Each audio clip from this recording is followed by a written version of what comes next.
Bismillahirrahmanirrahim. Assalamualaikum warahmatullahi wabarakatuh.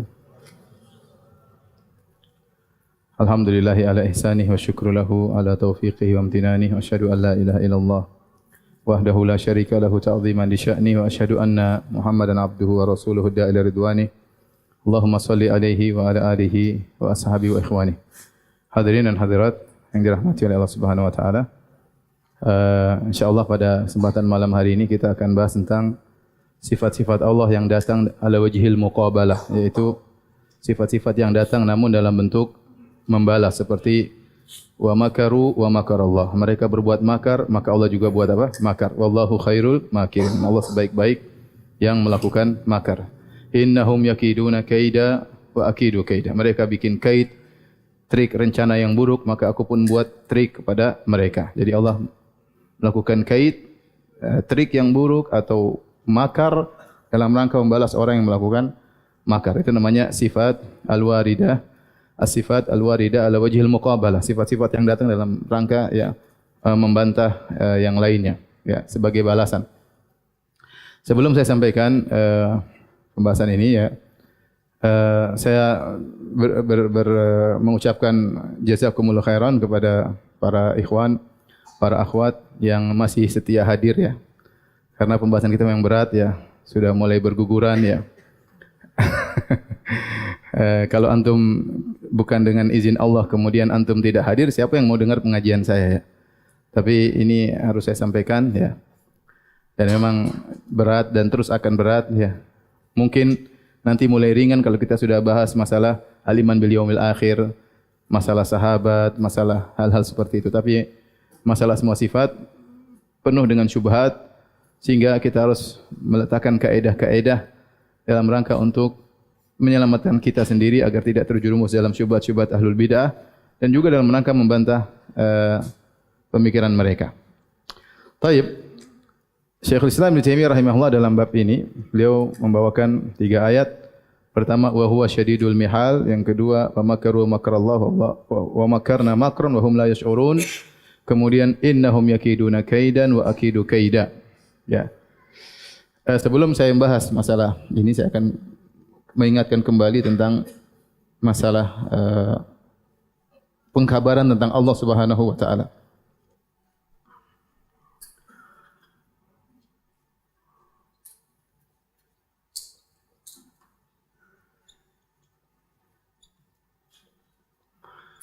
Pemerintahan tentang Allah Subhanahu wa taala bisa melalui al-asma al-husna, bisa dengan sifatul ula, bisa dengan al-ikhbar, pemberitaan, kabaran. Maka tidak boleh kita mengkhabarkan dengan nama-nama Allah kecuali telah memenuhi persyaratan, ya. Nama Allah harus memenuhi 3 persyaratan. Tidak boleh kita bikin nama sendiri. Dalilnya apa? Allah berfirman, walillahi al-asmaul husna fad'uuhu biha. Dan milik Allah lah nama-nama yang terindah, maka berdoalah kepada Allah dengan nama-nama tersebut. Kata para ulama, maka dalam ayat ini terdapat 3 syarat. Pertama, walillahil asma. Al-asma di sini namanya alif lam, namanya al-ahdiyah. Yaitu kalau kita terjemahkan, bagi Allah nama-nama tersebut. Ini nama-namanya sudah ada. Ini nama-namanya sudah ada, ya. Kalau kita artikan dalam bahasa Indonesia apa? Tersebut. Ini menunjukkan nama-nama Allah sudah ada. Allah yang menamakan dirinya, sammaita bihi nafsak. Allah yang menamakan dirinya dengan nama-nama tersebut, ya. Maka ini menunjukkan nama Allah harus pakai dalil. Allah harus ada dalilnya. Karena Allah yang menamakan dirinya sendiri. Harus tauqifiyah, dalam kurung at-tauqifiyah. Yang kedua, al-husna. Ini syarat pertama. Syarat kedua, al-husna, yaitu menunjukkan terindah. Al-husna ini, ya, jamak yang menunjukkan terindah. Ini persyaratan pertama, ini persyaratan kedua. harus terindah.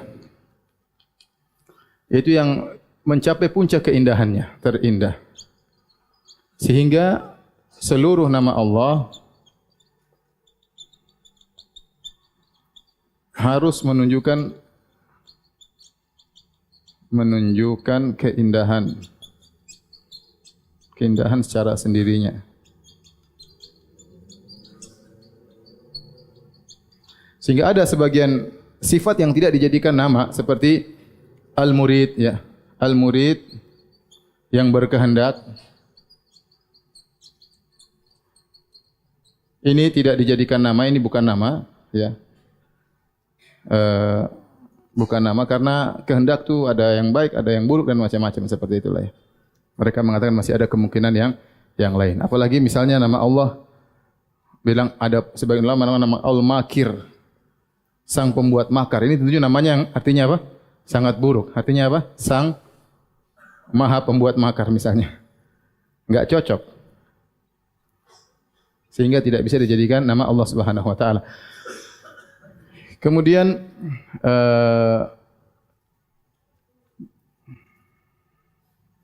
yaitu bisa dijadikan untuk berdoa ya. Berdoa dengannya.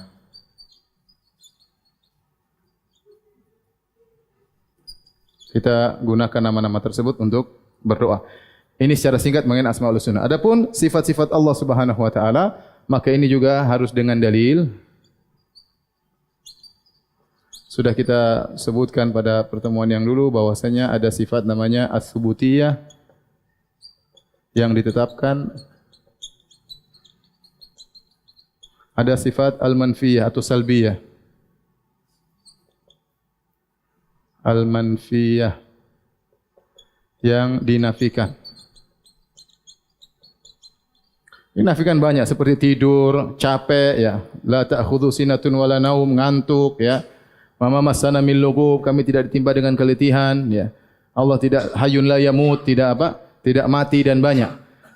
Sifat subutiyah maka ya, bisa dibagi lagi menjadi dua, ada namanya sifat az-zatiyah, ada namanya sifat al-fi'liyah. Ini sudah pernah kita jelaskan. Sifat zatiyah berkaitan dengan Allah yang selalu ada dan senantiasa bersama Allah seperti wajah, kedua tangan dan yang lainnya. Zat, sifat fi'liyah yang berkaitan dengan kehendak Allah, yang berkaitan dengan kehendak Allah. Jika Allah berkehendak Allah lakukan, jika tidak Allah tidak lakukan. Contohnya seperti nuzul ya, kemudian sifat nuzul, sifat rahmat, sifat ghadab. Ini semua disebut dengan sifat fi'liyah. Adapun pengkhabaran, maka syaratnya cuma dua. Yang pertama maknanya harus benar, harus berdasarkan dalil. Adapun lafalnya, lafal pengungkapannya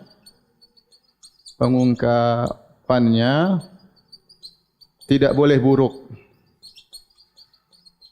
Ini bab ini lebih umum ya. Maknanya harus tauqifiyah. Jadi kalau bahasa istilah para ulama ya,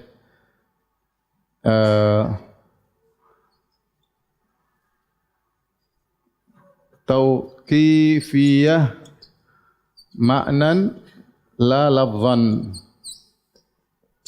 Jadi maknanya harus tauqifiyah tapi lafalnya tidak ya.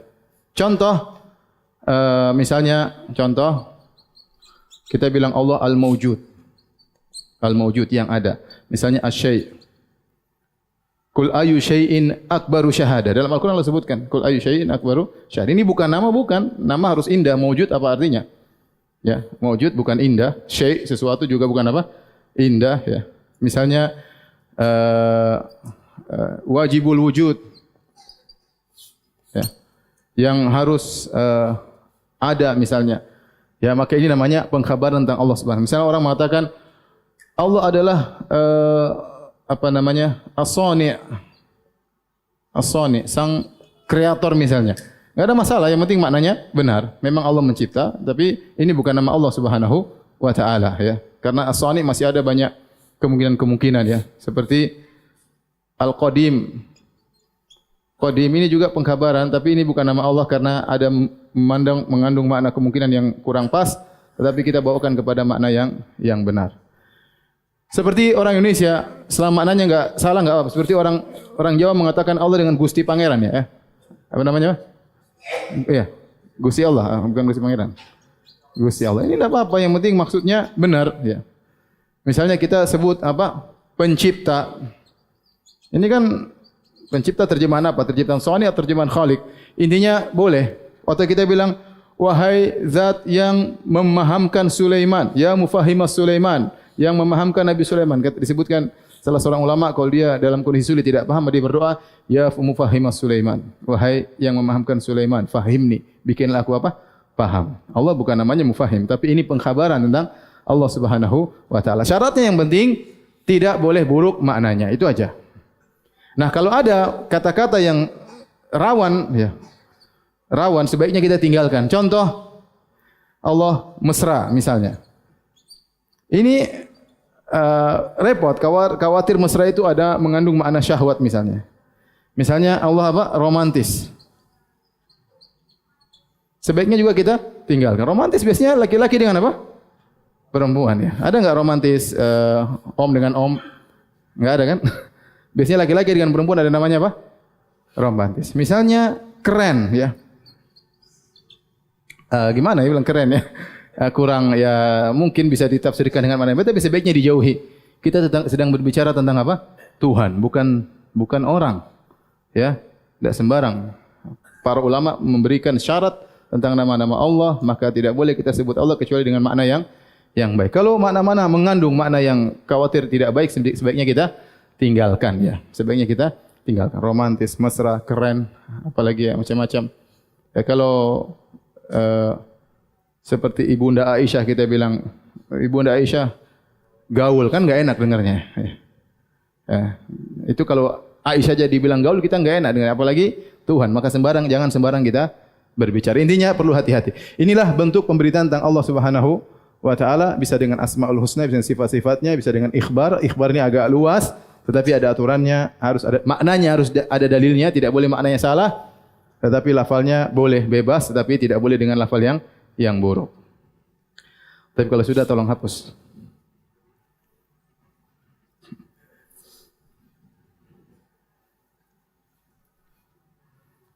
Tunggu. Ya, orang baru sabar. Belum tahu sebentar. Aturannya tunggu sebentar katanya. Enggak apa. Insyaallah.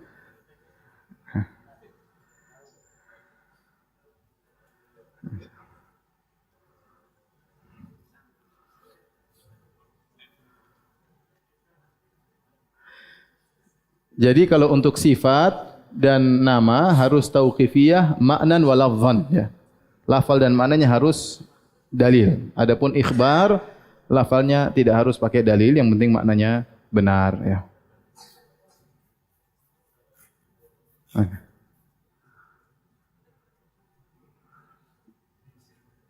Antum sebelah sini, antum hapus sebelah sini. Apa sini? Butuh Anda apa? Berdiri. Biar dapat pahala sini. Antum sebelah sana aja sudah. Antum berdiri. Ya. Oke. Ya, gitu.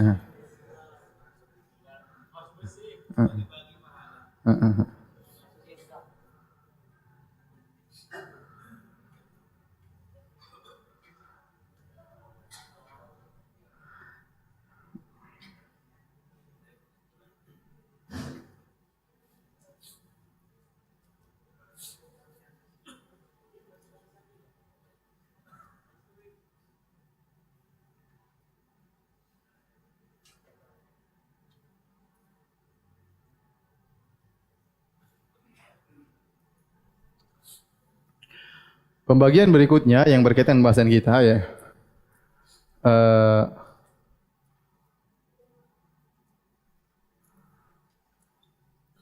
Pemberitaan tentang Allah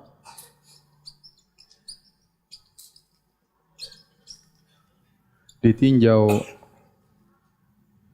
dari bentuk dalilnya,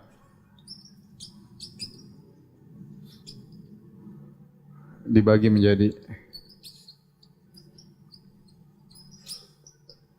Empat. Yang pertama ya, datang dalam bentuk infirad, bersendirian.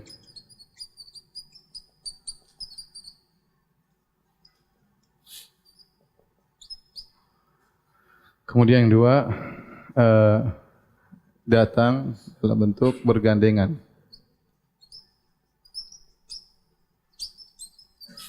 Bergandengan dengan yang lain. Dengan nama atau sifat yang lain. Dalam kurung muqtarinan. Bi ghairihi. Kemudian yang ketiga,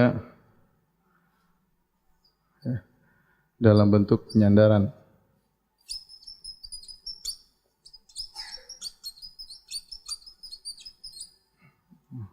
Bil idhafah ya. Yang keempat, ala wajhil muqabalah. Ini yang saya bilang tadi, apa namanya? Dalam bentuk balasan ya. Dan yang ini banyak ya. Datang dalam bentuk bersendirian banyak ya, seperti Ar-Rahman, Allamal Quran misalnya. Misalnya Ar-Rahman ya. Allamal Quran ya. Ini Ar-Rahman datang apa? Sendirian. Tidak bergandengan dengan nama yang lain, tidak bergandengan dengan sifat yang lain. Contohnya lagi misalnya wa huwa ala kulli syai'in qadir ya. Ala kulli syai'in apa? Qadir ya. Ini juga dia bersendirian ya. Datang dalam bentuk bersendirian, terkadang bergandengan. Terkadang bergandengan. Misalnya afuwan qadira misalnya. Afuwan qadira. Sami'an basira. Sami' sendiri, basir sendiri boleh, afu sendiri, Allahumma innaka afuun. Datang sendiri kan? Tuhibbul afwa fa'fu anni. Tapi terkadang dia bergandengan. Tapi intinya dia bisa datang sendirian. Afuwan qadira, qadir sendiri. Ya. Tapi terkadang dia bergandengan dengan nama yang lain. Faham?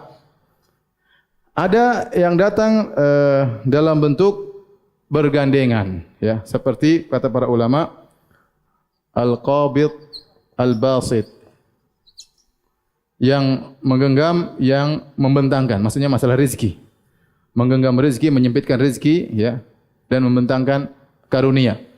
Al-qabidul basit. Dua hal yang sifat yang lain bergandengan dengan nama sifat yang lain yang berlawanan dengannya. Berlawanan dengannya.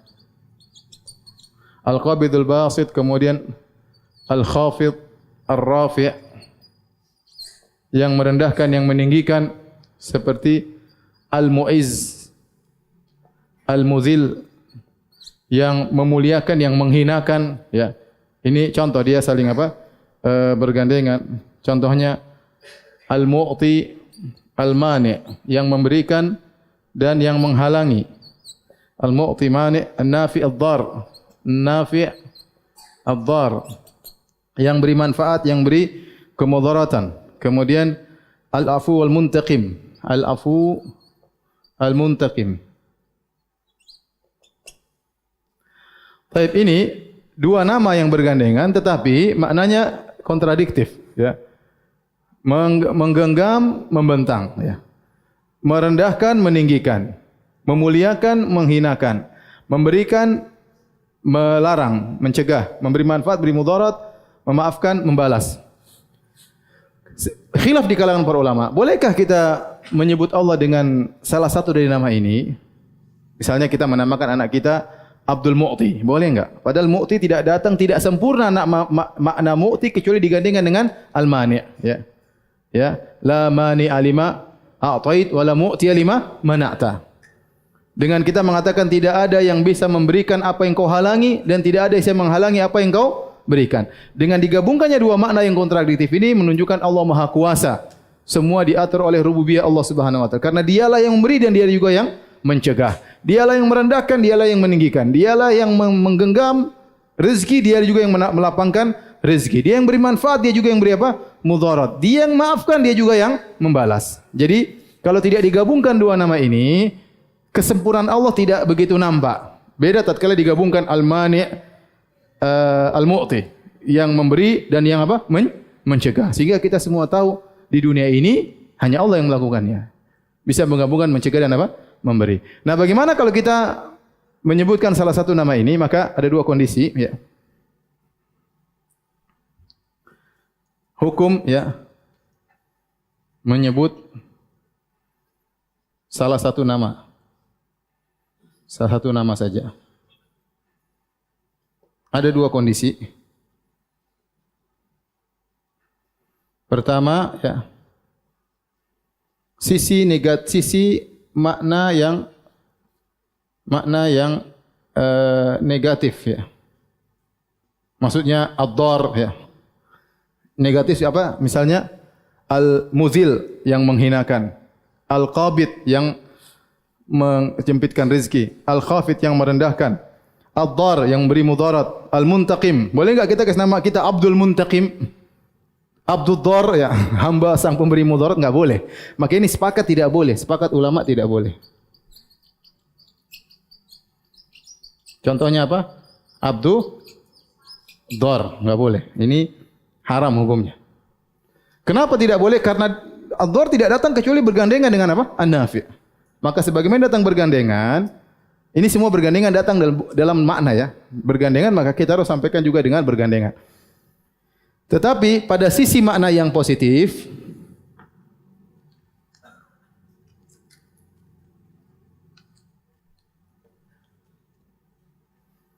sisi yang positif, apa tadi misalnya apa? Al-Mani', terus apa? Al-Basit, Al-Afu, dan seterusnya. Maka hukumnya apa? Ada khilaf. Ini khilaf di kalangan para ulama. Sebagian membolehkan,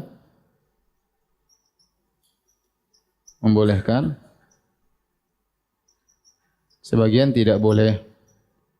Di antara yang boleh kalau tidak salah Al-Khattabi, Al-Baihaqi, saya lupa, tapi ada sebagian ulama yang bolehkan. Jadi sehingga boleh namanya Abdul Nafi', boleh. Abdul Basit, boleh. Karena kita sisi apa? Positifnya. Abdul Mu'izz, Abdul Mu'ti, dan banyak orang maknanya demikian, namanya demikian, ya. Sebenarnya Allah mengatakan seperti Ibnu Taimiyah mengatakan tidak. Kenapa? Karena dia datang bergandengan. Kalau kita sebut sisi satunya saja, dia kurang sempurna. Karena digabungkannya dua ini menunjukkan rububiyah Allah, bahwasanya semua pengaturan alam semesta yang ngatur siapa?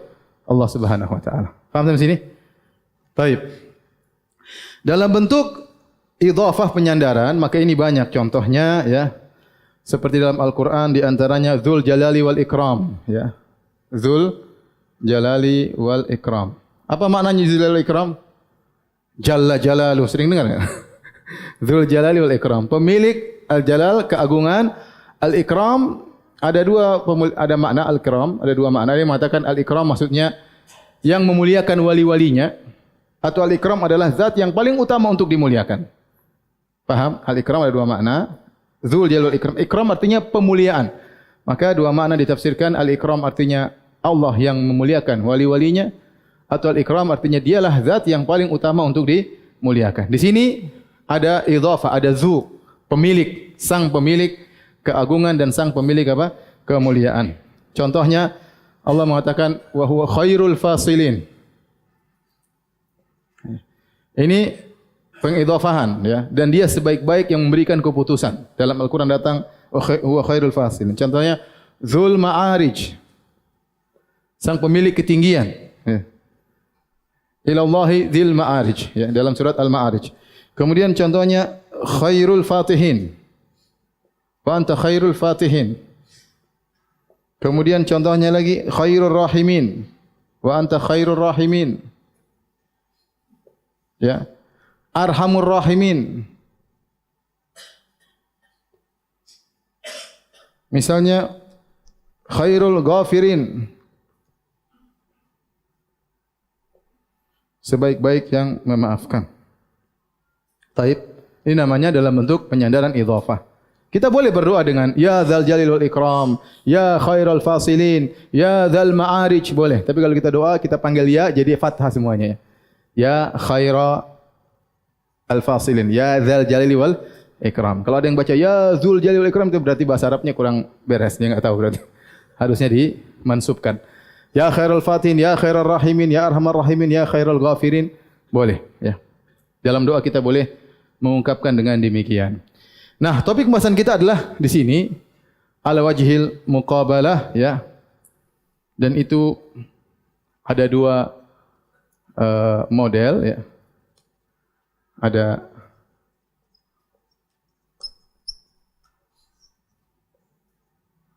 yang pertama yang boleh disebutkan meskipun bersendirian.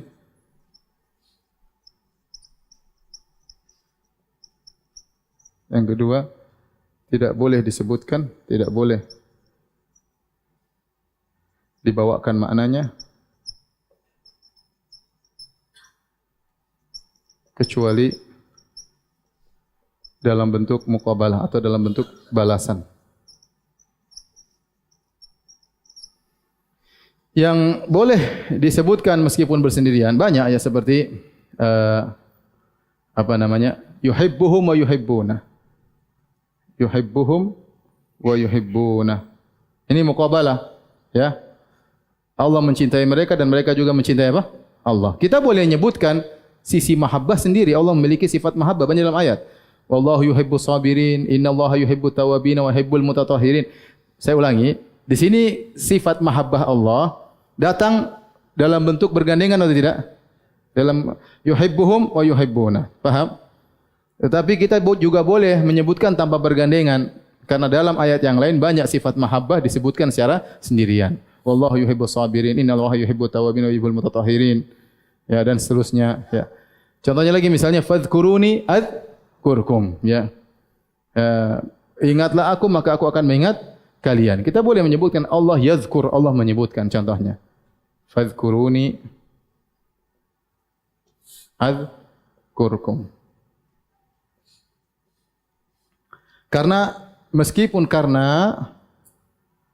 Meskipun disebut secara sendirian,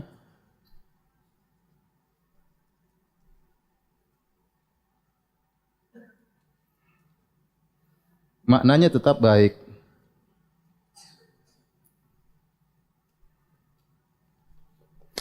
Taib, tidak boleh dibawakan maknanya kecuali dalam bentuk balasan. Contoh seperti tadi?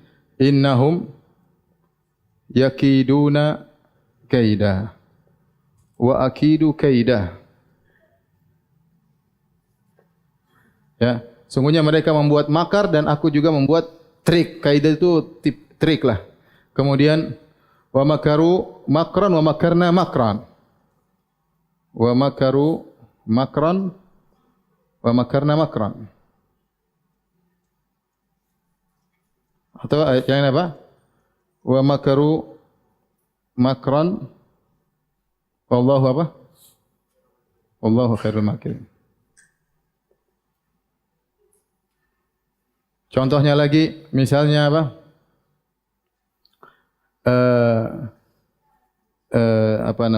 Innama nahnu mustahzi'un, Allahu yastahzi'u bihim. Orang munafik berkata innama nahnu mustahzi'un, Allahu yastahzi'u bihim.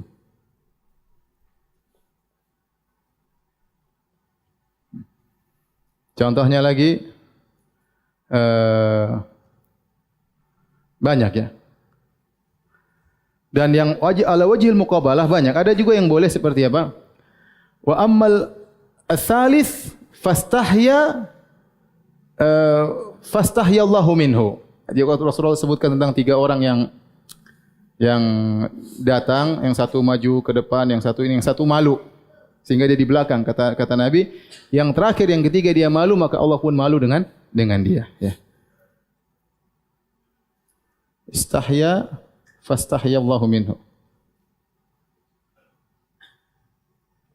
Ini contoh, ya, ini hadis, ya. Di sini Allah menyebutkan malu dan Allah balas dengan juga malu. Tetapi ini boleh disebutkan secara sendiri, seperti innallaha hayyun karim. Innallaha hayyun karim yastahyi min 'abdihi idza rafa'a yadayhi an yaruddahu masifran. Sungguhnya Allah Maha malu dan Maha mulia. Malu kalau ada hambanya angkat kedua tangannya lalu Allah tidak penuhi doanya ya. Baik. Ini yang disebut dengan yang difokuskan oleh Syekhul Islam Taimiyah dalam Majmu' Fatawa dalam Asyar Aqidah Wasithiyah atau Aqidah Wasithiyah. Kemudian Syekhul Islam juga membawakan wa huwa syadidul mihal. Wa huwa syadidul mihal. Al-mihal dari wazan fi'al. Fi'al ya, seperti jihad ya. Maknanya mumahalah, mufa'alah. Dan ada dua pendapat tentang makna mihal. Ada yang mengatakan al-mihal sama dengan intiqam. Al-intiqam. Ada yang mengatakan maknanya adalah al-makr wal kaid. Makar. Dan Syekh Islam condongnya ke bawah ini karena dia bawakan bergandengan dengan wa makaru makran wa makarna makran. Innahum yakiduna kaida wa akidu kaida. Baik, kalau sudah tolong hapus.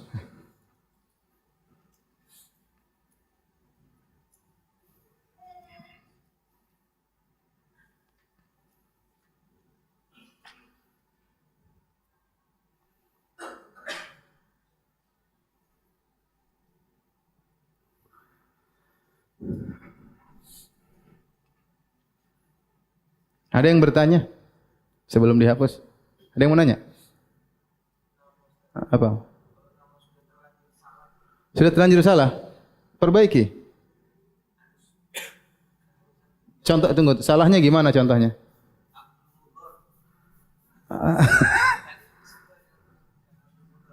Abdul Dar. Abdul Mudhar. Mudhar itu hamba yang dapat mudarat. Lebih salah lagi. Mungkin Abdul Mudhir mungkin dia masuk. Itu enggak boleh ya, enggak boleh. Abdul Dar enggak boleh ya. Abdul Dar enggak boleh. Harusnya diganti. Kalau enggak dia enggak bisa diganti secara surat-surat, maka diganti pemanggilannya. Jangan dipanggil Abdul apa? Abdul Dar ya. Dipanggil Abdul Nafi misalnya apa? Abdul Nafi. Jangan dipanggil Abdul Dar ya.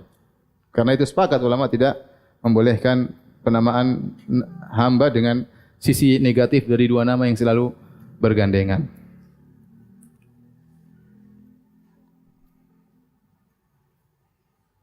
Ada lagi yang bertanya? Hah? Apa? Oh iya, sama. Di antaranya nasyahum Nasullaha fa nasyahum. Orang-orang munafik, mereka nasu dan nasya. Nanti kita jelaskan habis ini insyaallah. Baik. Sekarang kita sebutkan sifat-sifat yang disebut oleh Syekhul Islam dalam Aqidah Wasithiyah ya. Di antara tadi ya sifat-sifat yang datang dalam bentuk pembalasan. Banyak tadi ya disebutkan ya. Contohnya tadi apa? Al-istihza. Mengejek kalau bahasa kita. Tadi apa lagi? Al-makar kan? Bahasa kita apa? Makar. Sudah apa makna nasional ya? Ada undang-undang makar kan? Kemudian al-kaid. Apa trik lah ya, apa namanya trik ya atau tipu daya ya. Kemudian apa lagi? Fayaskharuna minhu sakhirallahu minhum. Sakhir sama mirip dengan istihza yaitu mengejek ya. Kemudian ada nasullaha fa nasiyahum ya. Nasullaha fa nasiyahum. Tadi ada juga Pak istihya apa? Al-istihya. Fastahya Allahu minhu. Dia malu tidak maju ke depan, Allah pun malu darinya. Dan masih ada sifat-sifat yang lain ya. Di sini kita dapati Mereka para penolak sifat, mereka tidak mau mengartikan secara zahirnya, trik, makar, mengejek ya. Maka bagaimana ya sikap terhadap sifat-sifat ini ya?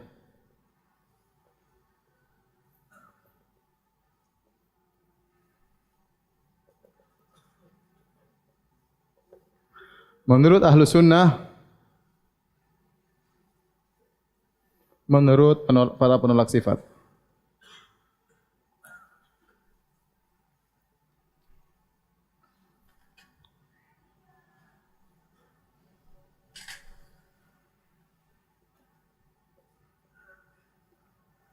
ahlu sunnah wal jamaah, ahlu sunnah wal jamaah, mereka menetapkan zahirnya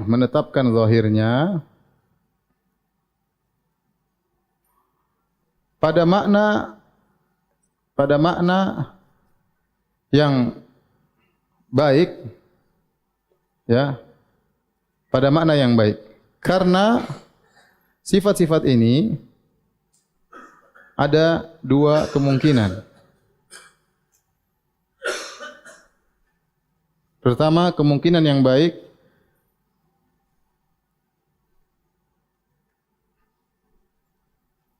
jika istihza, makar, kait ditujukan kepada yang berhak mendapatkannya.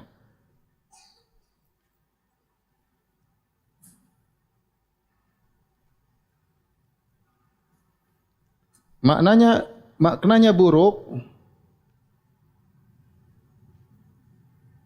jika dilakukan kepada yang tidak berhak. Tidak berhak ya, sehingga terjadi kezaliman.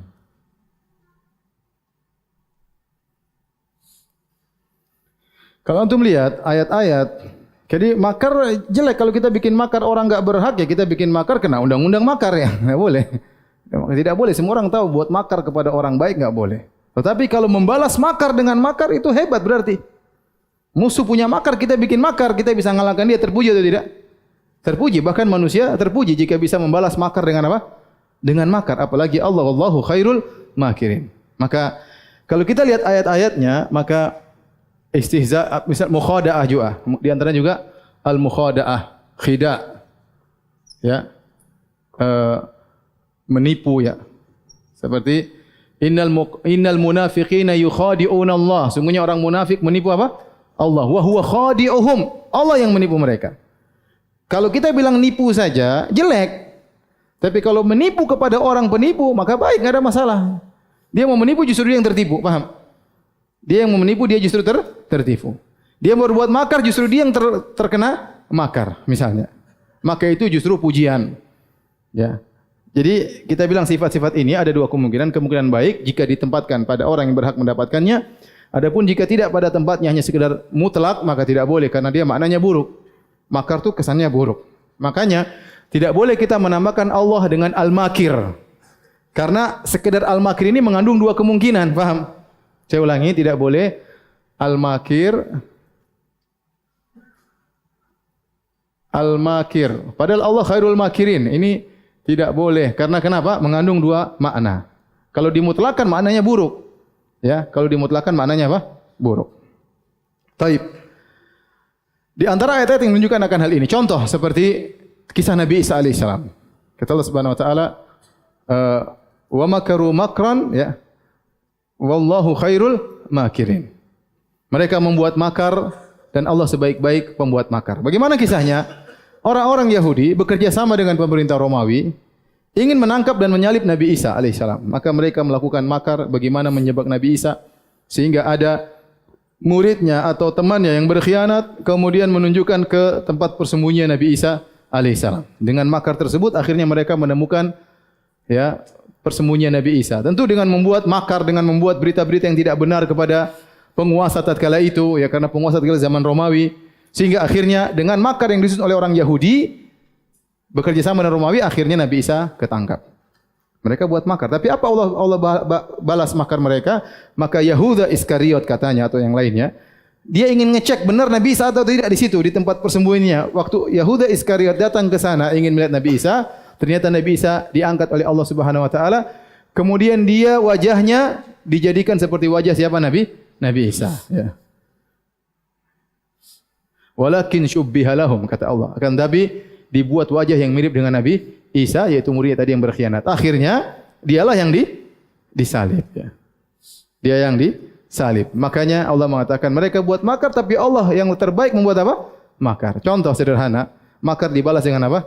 Makar. Justru itu terpuji tatkala makar bisa dibalas dengan makar, ya. Seperti innal munafiqina yukhadi'una Allah wa huwa khadi'uhum. Orang munafik menipu Allah. Justru mereka yang tertipu. Nanti pada hari kiamat mereka dipermalukan, ya, diberikan cahaya tiba-tiba diredupkan, ditipu oleh Allah Subhanahu wa taala. Disangka cahaya beneran, tahu-tahu Allah redupkan sehingga mereka enggak bisa jalan di sirat, akhirnya masuk dalam neraka jahanam, dipermainkan oleh Allah Subhanahu wa taala. Sama, ya, orang-orang munafik, ya, wa idza khalau ila syayatinihim qalu inna ma'akum innama nahnu mustahzi'un. Allahu yastahzi'u bihim.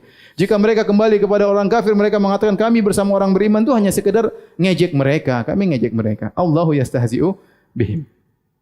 Jadi apa maksudnya istihza? Istihza itu ngejek lah kalau bahasa kita, ya, kita paham lah. Adapun khida, makar, kaid, ini artinya menyampaikan keburukan ala wajhil khafi, dengan cara yang samar yang tidak disadari oleh orang yang dituju.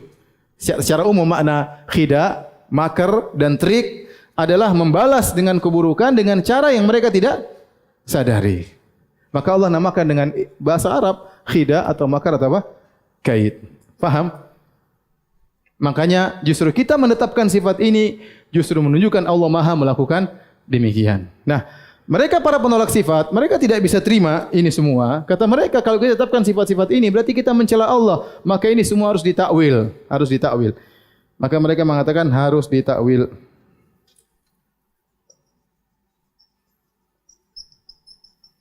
Kenapa harus ditakwil? Karena satu, kata mereka, maknanya buruk. Ya, maknanya buruk. Yang kedua ada sisi, ya, ada sisi main-main. Allah tidak bisa main-main, ya. Masa Allah main-main ngejek mereka seperti itu. Sehingga mereka mengatakan harus ditakwil. Takwilnya ya mungkin dengan makar, artinya ingin memberi balasan dan yang lain-lainnya. Ditakwil, ya. Ditakwil. Kata mereka ini majaz, ini hanyalah majaz, ya. Allah menyebutkannya hanya musyakalah. Musyakalah itu sebut satu dibalas dengan yang lafal yang mirip tapi maknanya beda, hanya sekedar untuk penyamaan lafal. Ini istilah dalam balaghah, ya. Intinya dibantah semuanya karena bahkan terkadang sebagian sifat-sifat ini seperti makar, ya, makar datang dalam banyak ayat bukan ala wajhil muqabalah, datang dalam banyak ayat, datang dalam ayat yang lain secara bersendirian. Contohnya apa? Afa aminu makrallah. Afa aminu makrallah. Fala ya'manu makrallah illa qaumul khasirun. Apakah mereka merasa aman dari makar Allah? Ini bukan dalam rangka balasan, ya. Terkadang makar datang dalam sendirian, bukan dalam bentuk apa? Balasan. Tapi Ahlus Sunnah membawakan makna ini kepada makna balasan. Artinya Allah berbuat makar kepada orang yang berhak untuk dikasih makar. Justru tatkala kita tahu Allah bisa membalas makar mereka, maka kita semakin yakin Allah Maha Kuasa. Seperti Allah berbicara tentang Nabi Muhammad SAW, ya. Wa idh yamkuru bikal ladzina kafaru liyuthbituka aw yaqtuluka aw yukhrijuk wa yamkuruna wa yamkurullahu wallahu khairul makirin. Tatkala mereka orang-orang kafir Quraisy membuat makar kepada engkau wahai Muhammad dengan berencana ingin membelenggumu atau membunuhmu atau mengusirmu. Wa yamkurun, mereka bikin makar, ya. Wa yamkurullah, dan Allah juga bikin makar. Wallahu khairul makirin. Mereka bikin makar ingin menyebak Nabi, ternyata Allah sudah tahu Nabi keluar sebelum mereka jebak. Terus mereka cari-cari Nabi di mana, ternyata Nabi sembunyi di sallallahu alaihi wasallam di Jabal Thawr. Mereka kira Nabi sudah hilang, mereka sudah sampai ke atas, ternyata Allah tutup mata mereka. Intinya mereka ditipu dibuat makar oleh Allah sampai akhirnya Nabi pergi ke Madinah, sampai akhirnya mereka nanti kalah dalam perang Badar, ya. Jadi ini dalil bahwasanya Allah Subhanahu wa taala Maha Kuasa. Taib, masalah nasullah fa nasiyahum al-istihya. Nasiya dalam bahasa Arab ya. Nasiya dalam bahasa Arab. Ini disebutkan oleh para ulama, nasiya dalam bahasa Arab ada dua makna. Ada namanya az-zuhul, lupa. Ada namanya at-tark, meninggalkan. Ya. Maksudnya nasullah wa nasiyahum artinya mereka meninggalkan Allah maka Allah pun meninggalkan mereka. Makna di sini bukan lupa. Ini dalam bahasa Arab ada nasi bisa maknanya apa? Lupa atau apa? Meninggalkan. Dan semua yang dinisbahkan Allah fanasiya, Allah lupa nasiya maknanya bukan lupa, tapi maknanya apa meninggalkan. Ya. Bukan lupa. Kalau lupa tidak boleh, Allah tidak lupa. Wa ma kana rabbuka nasiya, Allah tidak pernah lupa ya. La yadhillu rabbi wa la yansa ya. Allah Subhanahu wa taala tidak akan lupa. Maka para ulama semua menafsirkan nasiya di sini artinya apa? Meninggalkan. Ini bukan takwil. Memang dalam bahasa Arab nasiya maknanya apa? Meninggalkan. Ya. Baik. Adapun al-istihya tadi juga datang dalam hadis istahya fastahyallahu minhu, dia malu maka Allah pun malu dari dia. Istihya'nya Allah tidak seperti istihya'nya makhluk. Malunya ya. Malunya Allah tidak seperti malunya makhluk.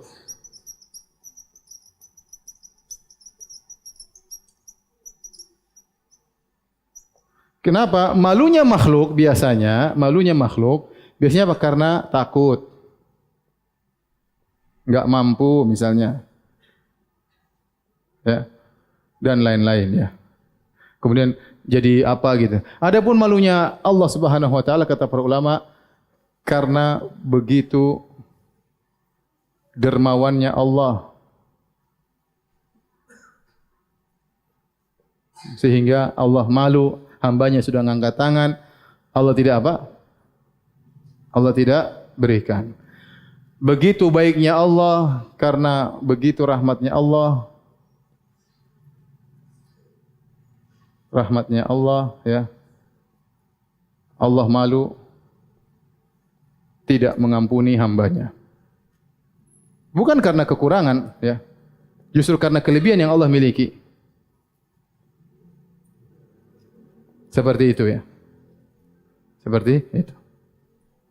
Jadi mereka bilang enggak boleh kita tetapkan sifat malu karena malu menunjukkan kerendahan. Kita bilang malunya Allah tidak sama malunya makhluk. Kalau malunya makhluk iya karena kerendahan, karena ketidakmampuan, karena enggak enak, karena dia rendah. Kapan seorang tidak malu kalau dia jagoan? Dia enggak pernah malu sama siapa-siapa. Tapi kalau masuk ke istana malu-malu kucing ya, malu. Kenapa? Dia merasa rendah, pergi ke rumah orang kaya malu. Kenapa? Karena dia rendah. Allah malunya bukan begitu. Allah malu karena Allah saking baiknya. Ini hamba sudah ngangkat tangan. Kan makanya Allah gandengkan innallaha hayyun karim. Kata Nabi sungguhnya Allah Maha malu dan Maha dermawan. Yastahi min 'abdihi idza rafa'a yadayhi ilaihi an yaruddahu masifran. Allah malu kalau hamba angkat kedua tangannya, Allah tolak tidak dikabulkan. Paham? Itu maksudnya. Jadi rasa malu Allah bukan karena kerendahan, kekurangan, tapi justru karena kesempurnaan, baiknya ya. Orang aja enggak usah Allah, orang sangat dermawan, Allah datang minta-minta dia enggak kasih, dia waduh enggak bisa. Ya, dia malu masa sudah datang ke rumah dia, mengetuk pintu enggak dikasih. Dia malu karena dia saking baiknya, apalagi Allah Subhanahu wa taala ya.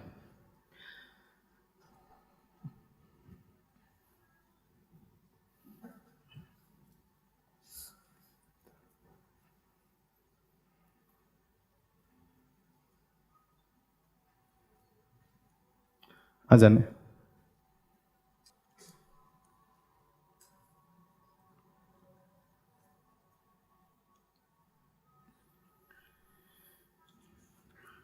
Baik, hadirin dan hadirat Allah Subhanahu wa taala, kita masuk tanya jawab ya.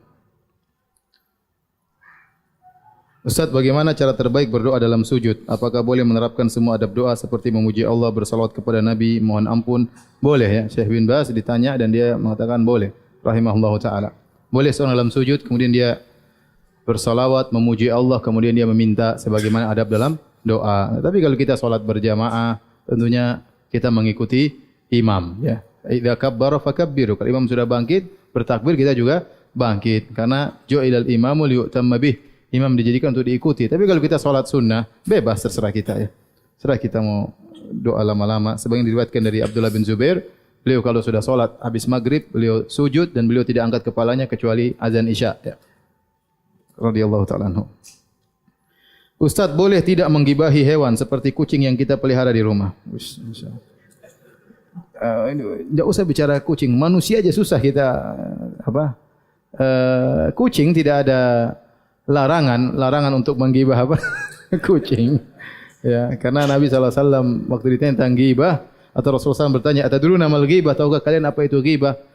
Maka para sahabat dijelaskan oleh Nabi SAW, "Dzikruka akhaka bima yakrah." Engkau menyebutkan keburukan tentang saudaramu. Ya, oleh karenanya perkataan akhak, dzikruka akhaka, kau menyebutkan saudaramu yang dia tidak sukai, ini maksudnya saudara sesama muslim. Oleh karenanya ghibah orang kafir tidak sama dengan ghibah orang Islam. Ghibah orang kafir tidak jadi masalah. Tetapi karena ini dibedakan, Nabi membedakan. Kalau orang kafir boleh, hewan juga boleh, tapi apa faedahnya? Kita tidak boleh menzalimi.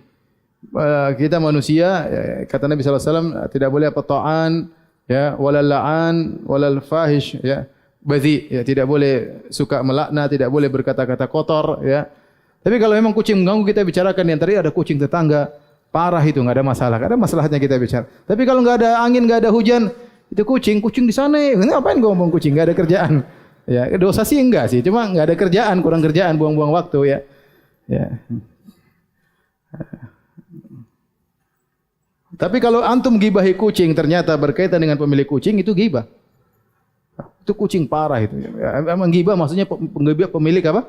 Kucing. Ya, karena dia tidak suka kucingnya digibahin. Maka bisa kena. Antum gibah mobil, bicarain mobil, tapi mobil apa? Orang. Ya, mobil benda mati, tapi antum bicarain mobilnya, itu berkaitan dengan harga dirinya, maka kena hukum gibah. Ya. Intinya kalau enggak ada kerjaan, enggak usah gibahin apa? Kucing. Ya. Tapi kalau ada keperluan, memang kucing mengganggu, tidak ada masalahnya. Bagaimana hadis yang Ibnu Mas'ud tentang membaca surat Al-Waqiah setiap malam? Hadisnya dhaif. Sudah saya bahas di tafsir surat Al-Waqiah. Hadisnya dhaif. Ya. Tetapi kata Ibnu Athiyah rahimahullah dalam tafsirnya Al-Muharrar Al-Wajiz, beliau berkata, barang siapa yang memahami makna Al-Waqiah, maka dia akan terhindar dari kefakiran, maksudnya dia selalu mengingat hari kiamat sehingga dia tidak peduli dengan kefakiran yang dia miliki. Kenapa? Karena surat Al-Waqiah isinya tentang apa? Hari kiamat. Seorang kalau selalu berpikir tentang hari kiamat, dia tidak terlalu peduli dengan kesederhanaan apa? Hidupnya, ya. Tapi kalau pikirannya dunia, maka dia selalu memikirkan hal tersebut secara berlebihan. Ustaz, bagaimana hukumnya bagi imam membaca surat Al-Fatihah? Setelah membaca surat Al-Fatihah, kemudian pakai mushaf besar di depannya. Dan bagaimana hukum bermakmum kepadanya? Asalnya yang menjadi imam adalah aqra'ukum li kitabillah, ya ummukum aqra'ukum li kitabillah. Yang jadi imam adalah orang yang paling banyak hafalannya. Oleh karenanya salah seorang sahabat waktu dia mendengar hadis tersebut bersama kerabatnya, kemudian mereka mau sholat, kemudian dicarikan imam, ternyata dia yang paling kecil, umurnya baru 6 atau 7 tahun, tetapi dia yang paling banyak hafalannya, sehingga dia pun dijadikan imam. Kenapa? Karena dia yang paling banyak hafalannya. Sampai ketika dia ruku, kelihatan pantatnya, ya. Sampai ibu-ibu di belakang mengatakan, ya tutuplah ya pantat imam kita, ya. Akhirnya dia diberikan sehingga para ulama mengatakan kalau kelihatan sebentar tidak jadi masalah, ya. Sehingga akhirnya dia diberikan sarung dan dia sangat senang dengan hadiah tersebut, ya. Intinya yang paling berhak jadi imam yang paling banyak hafalannya, ya. Kecuali kalau memang di tempat tersebut tidak ada yang bisa jadi imam, semua tidak punya hafalan, ya, maka lain cerita, berarti ada hajat, ada keperluan untuk pakai mushaf Al-Qur'an, ya. Demikian juga dalam salat sunnah, misalnya salat tarawih, jamaah ingin bisa menghatamkan Al-Quran, sementara tidak ada yang punya hafalan Quran, maka sebagian ulama bolehkan untuk bermakmum dengan orang atau imam pegang Al-Quran. Adapun makmum tidak perlu pegang Al-Quran. Jadi kalau ada keperluan tidak mengapa. Tapi saya katakan untuk solat fardu, saya rasa tidak perlu, ya. Kita bisa baca surat pendek, ya, tidak harus kemudian menghatamkan Al-Quran dalam surat apa? Fardu. Tapi kalau solat tarawih mungkin boleh pakai mushaf untuk memudahkan kita menghatamkan Al-Quran.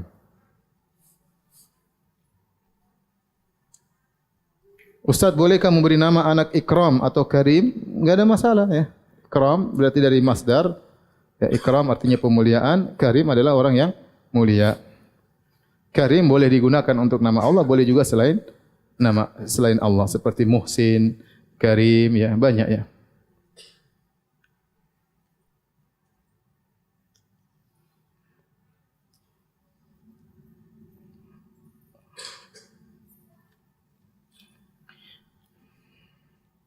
Ustaz, saya berusaha istiqamah untuk puasa Senin Kemis, tapi ayah saya agak kurang setuju dengan alasan nanti apa ini?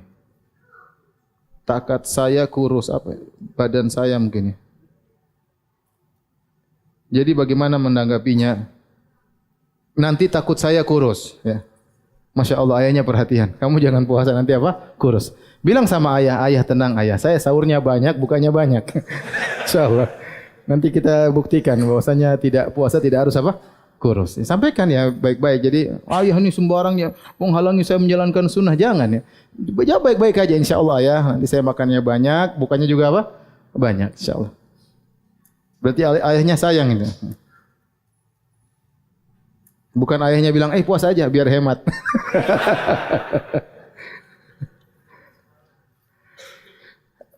Pendapat mana yang kuat tentang jumlah jamaah salat Jumat berapa?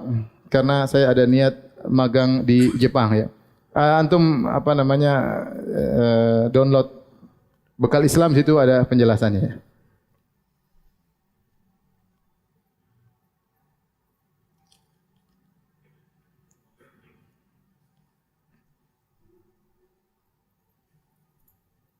Tapi demikian saja kajian kita, kurang lebih saya mohon maaf. Besok insyaallah kita lanjutkan di waktu yang sama. Subhanakallah bihamdik asyhadu alla ilaha illa anta astaghfiruka wa atubu ilaik. Assalamualaikum warahmatullahi wabarakatuh.